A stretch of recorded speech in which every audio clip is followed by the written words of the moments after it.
much. We have to monitor the dose carefully." "Well, he wouldn't have done it for me," Denise said. "No wonder you were Nurse of the Year.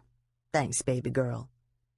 Denise had called her that for years. At 44, Cheryl Beth felt far from being a baby girl. She was older than many of the docs now. She had watched as more patients turned up who were her age or younger. It was a battle now to keep weight off her average build, keep her hair something approximating the light brown she had been born with. On close inspection, a net of wrinkles was etching its way around the edges of her eyes. When she was younger, people had told her she looked like Jodie Foster, and she had sometimes believed there was a passing resemblance, but that was a long time ago. She said, "The truth is, if I wait for every doc to return calls, I'd never get anything done. That's why I have my guardian angel docs who will sign off on my orders. You know more than half of them anyway. You ready for Christmas, baby girl?" "I haven't begun." "Christmas 2000. Denise shook her head slowly. "Can you believe it? A whole new millennium and old Cincinnati just seems the same." Cheryl Beth laughed.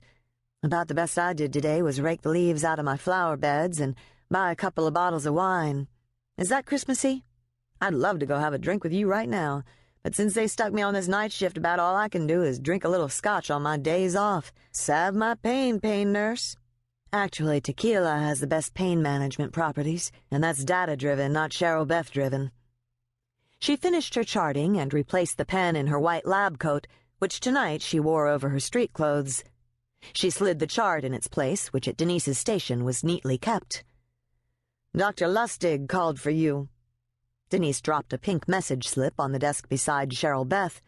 She checked the pager on her belt, but it was blank. Why hadn't Christine just paged her? "Can you believe we're still using this while you were out shit?" Denise folded her arms over her large breasts and surveyed the station's file drawers, shelves, chart caddies, all the paperwork grown high around them. "My kids have better technology than this place. We're still doing charts by hand like when I got out of nursing school. If we weren't buried in paperwork all the time, we could actually commit medicine." "I hear they're working on a big new system, put all the records on computers. Dr. Lustig's one of the big movers behind it." "Well, I guess she's working late tonight. I can't believe they put people in those offices off in the A-wing basement, especially a woman. Want me to walk with you?" Cheryl Beth did a fake karate move. "I don't scare easily. Anyway, it's just where the residents go to screw in privacy."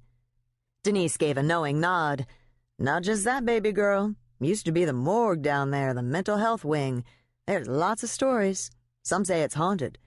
Back in the day, they started having the toe tags disappear from the corpses down there. About a year later, they found out this girl who was working there had taken them and made them into an art project. It was on display in some gallery." They were both still laughing as Cheryl Beth walked to the elevator. Dr. Lustig. Dr. Christine Lustig. Christine. The name conjured a mess of emotions inside Cheryl Beth as she rode down in the big empty elevator. She was glad for the distraction when the door opened 2 floors down, and one of the patient transport guys wheeled in a heavy gurney. He was a tall, thin man with very dark skin. She had seen him before, but couldn't remember his name. "Where to?" "To 1, he said, "imaging. But they already told me on the way back I gotta go through the basement. Can you believe that? Gotta go the long way. They brought a shooting victim to the ER and they're going to close off the first floor in a few minutes. Security concerns, they say.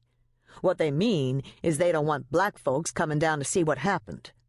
He gesticulated fiercely. "This man in ER was shot by the cops. Man was unarmed. What is it? 15 black men shot by the police the past 5 years? Nights I go home, I think I could be next. Know what I'm saying? They disrespect the whole black community. Last month, police pointed guns at my neighbor right in front of his kids." He shook his head in disgust, then stared at Cheryl Beth. "Now everybody's gone nuts, afraid his friends and family are going to come down and start trouble." He looked around the elevator, up at the ceiling, then back at Cheryl Beth. "Someday this town's just going to blow, you know? Down there on Main Street, all them white yuppies coming to the new nightclubs, coming in from the suburbs. A block away, you got 6 kids living in a room of a tenement, no heat, and a black man can't walk on the street without a beatdown from 5-0.